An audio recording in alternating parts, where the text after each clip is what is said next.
नमस्कार शेतकरी मित्रांनो, आज आपण प्रवीण पाटील सावर्डे तालुका हातकणंगले जिल्हा कोल्हापूर यांच्या आपण आज शेतावर आलोत.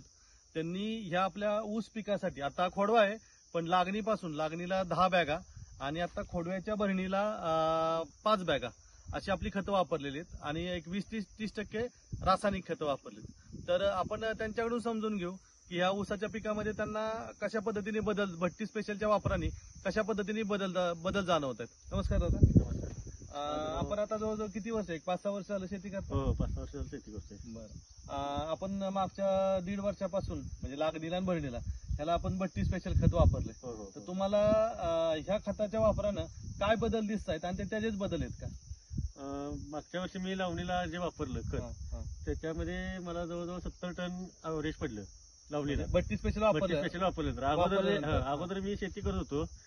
तुम्ही पाहू शकता म्हणजे तो प्लॉट आणि आमचा प्लॉट म्हणजे सेम असायचे. म्हणजे आम्हाला 30 अवरेज पडायचं एकरी 30 ते 35. हो, नक्की अगदी 4-5 वर्षात. हो, अगदी.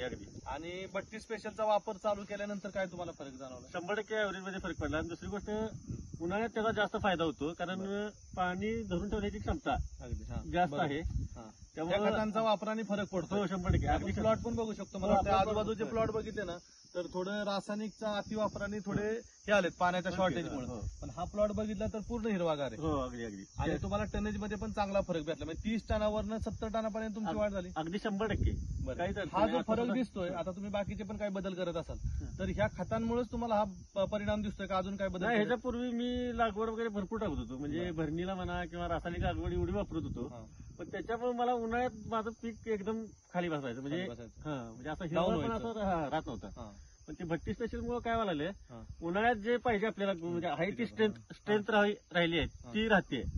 म्हणजे ह्या खताचा नक्कीच तुम्हाला चांगला उपयोग. 100%. अगदी 100%. शेतकऱ्यांनी ही खतं वापरावेत नाही वापरावेत? अगदी 100% वापरावी पाहिजेत. कारण ह्या वातावरणाच्या बदलामुळे त्या खताची सध्या गरजच आहे.